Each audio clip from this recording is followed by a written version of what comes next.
Hey, what's up everybody? Maurice Jamal with Glow TV. The hottest ticket in town in Washington, D.C. tonight is the Phoenix Dinner. It's the end of the Congressional Black Caucus's annual legislative session. This dinner is a who's who, not only of Black Washington, but all of Washington. And the keynote speaker, none other than President Barack Obama. Let's check it out. I know you've spent a good deal of time during CBC weekend talking about a whole range of issues and talking about what the future holds, not just for the African American community, but for the United States of America. I've been spending some time thinking about that too. The very first CBC dinner, the great actor and activist, Ossie Davis, told the audience America was at a crossroads. And although his speech was magnificent and eloquent, he boiled his message down to a nice little phrase when it came to how America would move forward. He said, "It's not the man, it's the plan." It's not the man, it's the plan. That was true 40 years ago. It is true today. When I took office, our economy was on the brink of collapse. So we acted immediately, and the CBC acted immediately, and we took steps to stop the financial meltdown and our economic freefall, and now our economy is growing again. We're in a different place than we were a year ago or 18 months ago. And let's face it, taking some of these steps wasn't easy. There were a lot of naysayers, a lot of skepticism. There was a lot of skepticism about whether we could get GM and Chrysler back on their feet. There were folks who wanted to walk away, potentially see another 1 million jobs lost, but we said, we've got to try. And now U.S. auto industries are profitable again and hiring again, back on their feet again, on the move again.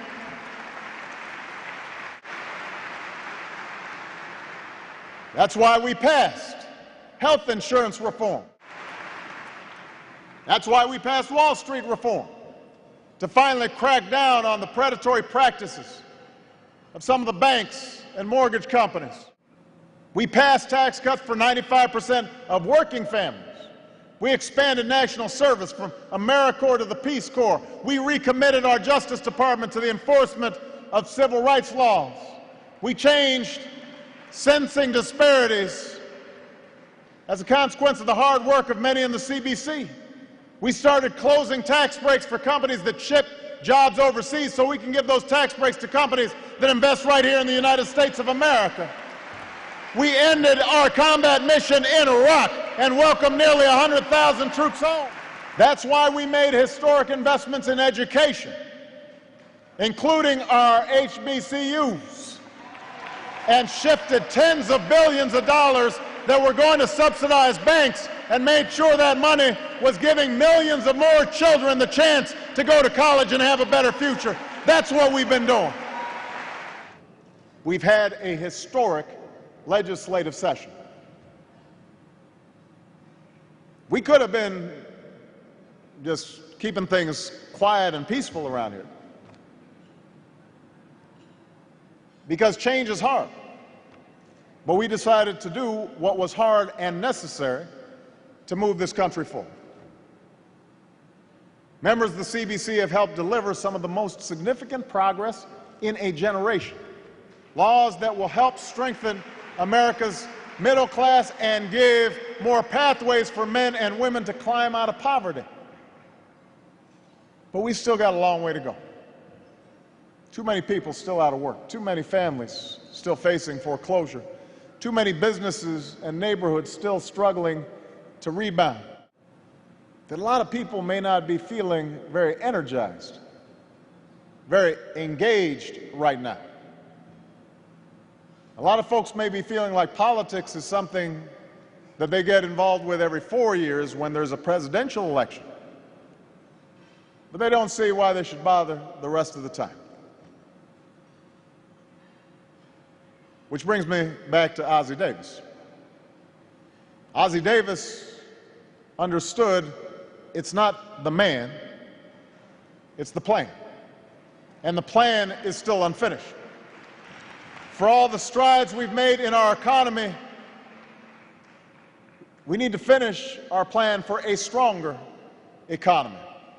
Our middle class is still shaken, and too many folks are still locked in poverty. Now, remember, the other side has a plan too. It's a plan to turn back the clock on every bit of progress we've made. To paraphrase my friend Deval Patrick, the last election was a changing of the guard. Now we've got to guard the change.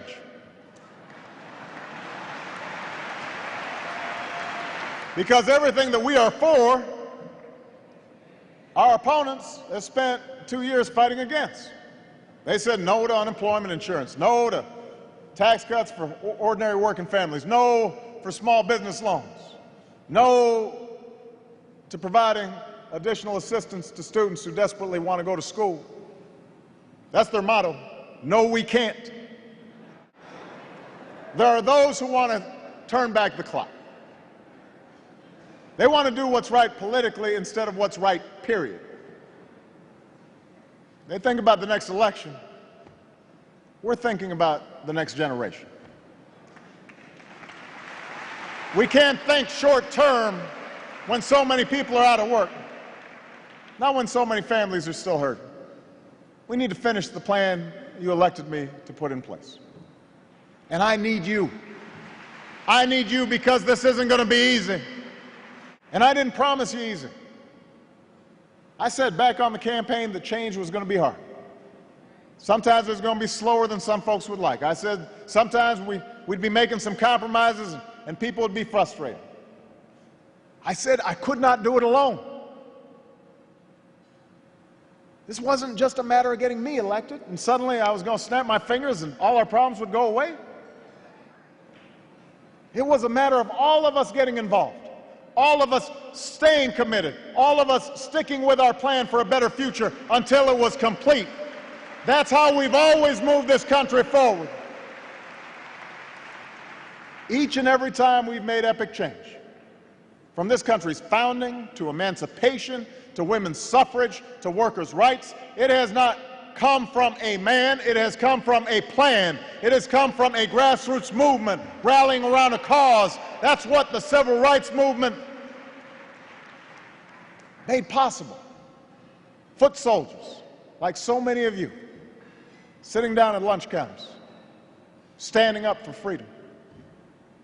What made it possible for me to be here today? Americans throughout our history, making our union more equal, making our union more just, making our union more perfect, one step at a time. That's what we need again. So I need everybody here to go back to your neighborhoods, to go back to your workplaces, to go to churches and go to the barber shops and go to the beauty shops and tell them we've got more work to do. Tell them we can't wait to organize. Tell them that the time for action is now, and that if each and every person in this country who knows what is at stake steps up to the plate, if we are willing to rise to this moment like we've always done, then together we will write our own destiny once more. Thank you, God bless you, and may God bless the United States of America.